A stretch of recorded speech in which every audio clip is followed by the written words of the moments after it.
अपने दर्शकों तक पहुंचा रहे 57 नाम इसमें सामने आए जो बेहद महत्वपूर्ण थे और गौर फरमाने वाले थे। जातीय समीकरण के साथ साथ तमाम समीकरणों को साधने की कोशिश की गई है। इसमें गौर फरमाने वाली बात यह रही कि मुस्लिम एक भी नाम इसमें नहीं है। अति पिछड़ा लव कुश समीकरण जिसके लिए जेडीयू जानी जाती है, सारी बातों का खास ख्याल रखते हुए पहली लिस्ट को जारी किया गया जिसमें कुल मिलाकर 57 उम्मीदवारों के नाम सामने आए हैं। आलमनगर से नरेंद्र नारायण यादव है, बिहारीगंज से निरंजन कुमार मेहता, सिंहेश्वर से रमेश ऋषिदेव, मधेपुरा से श्रीमती कविता साहा, सोनबरसा से रत्नेश सदा, महिषी से गुंजेश्वर शाह, कुशेश्वर स्थान से अतिरेक कुमार, बेनीपुर से विनय कुमार चौधरी, दरभंगा ग्रामीण से ईश्वर मंडल, बहादुरपुर से मदन सहनी, गायघाट से कोमल सिंह, मीनापुर से अजय कुशवाहा, सकरा से आदित्य कुमार, कांटी से अजीत कुमार, कुचायकोट से अमृत कुमार पांडे, भोरे से सुनील कुमार,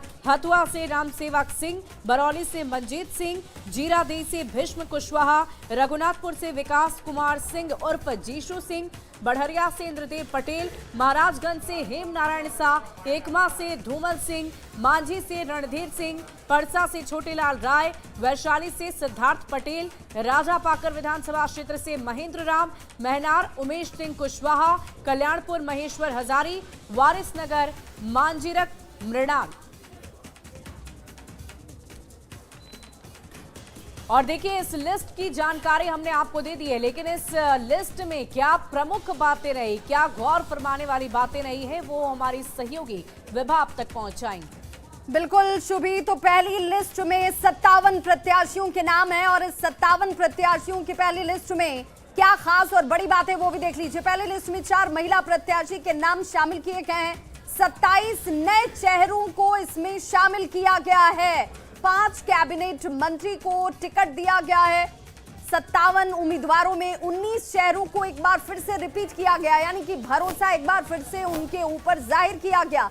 11 चेहरे ऐसे हैं जिनको हार के बावजूद टिकट दिया गया इस बार। और पहली लिस्ट जिसमें एक भी मुस्लिम चेहरा नहीं है, हालांकि ये कहा जा रहा है कि दूसरी लिस्ट में ये शामिल होंगे। 9 प्रत्याशी अति पिछड़ा समाज से आ रहे हैं, लौकुश समाज जो कि कोर वोटर माना जाता है। जेडीयू का 23 उम्मीदवार इस लिस्ट में है। जातीय समीकरण का पूरा ख्याल इस लिस्ट में रखा गया है।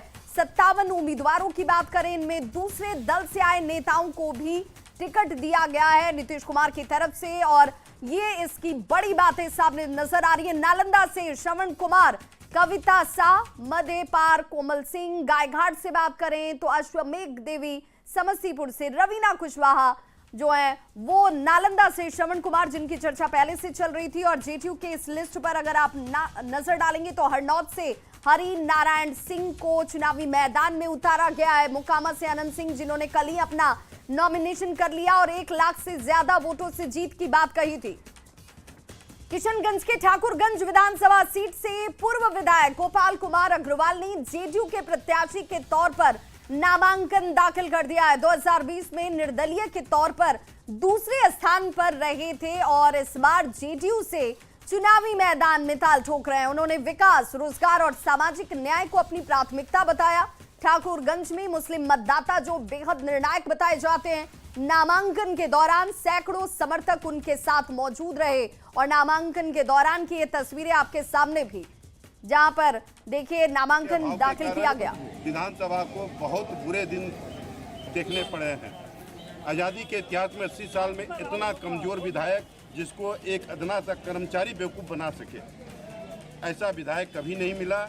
और सबसे बड़ी बात है भ्रष्टाचार प्रशासन में काम नहीं करने, नकारापन की जो है टाल मटोल वाली जो परंपरा है ये ज्यादा हो गई है। तो इस वक्त बड़ी खबर, और बड़ी खबर के लिए सीधे रुख कर लेते हैं अपनी सहयोगी शुभी का।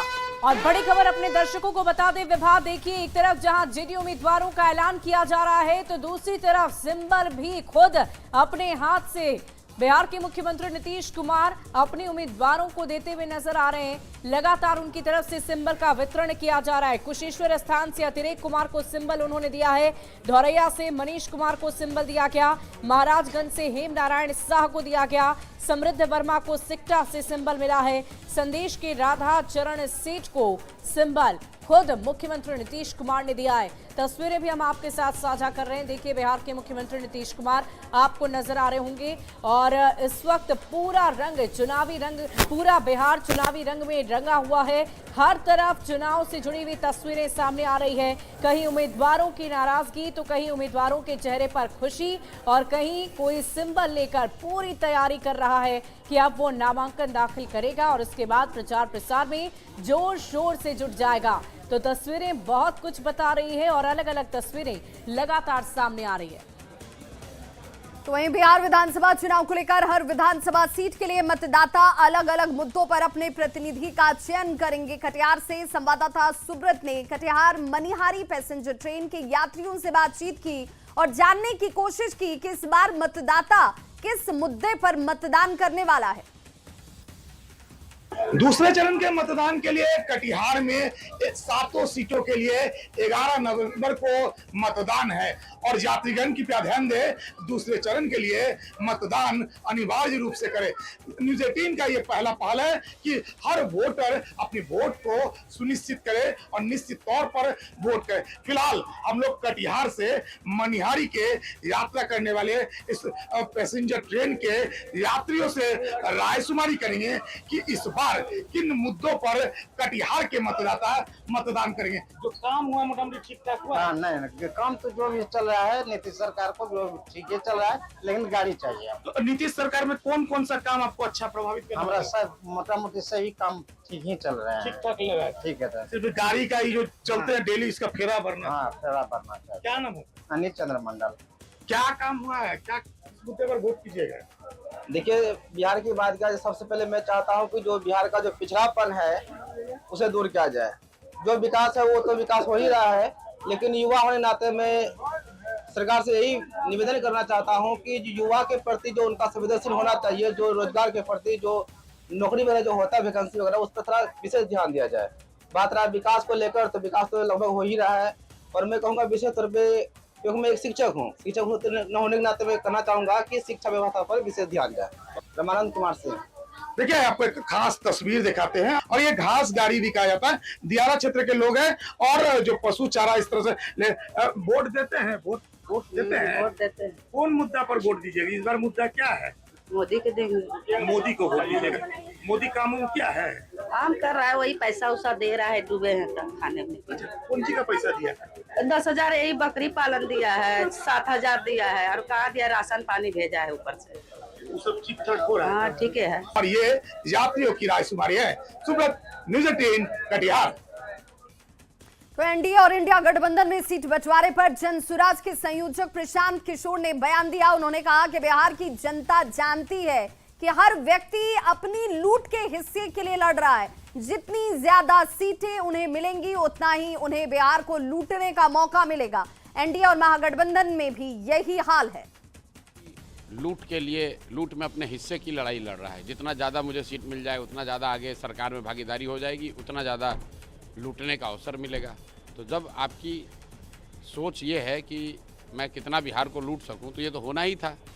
आप सिर्फ एनडीए की बात कर रहे हैं, एनडीए और महागठबंधन दोनों की हालत यही है। तो सीतामढ़ी में विधानसभा चुनाव को लेकर जिला प्रशासन की लगातार तैयारी जो है वो चलती हुई नजर आ रही है। फेक न्यूज पर नजर रखने के लिए निर्वाचन आयोग के निर्देश पर सूचना भवन में मीडिया कोषांग का गठन कर दिया गया है, जिसमें कई कर्मियों की प्रतिनियुक्ति की गई है।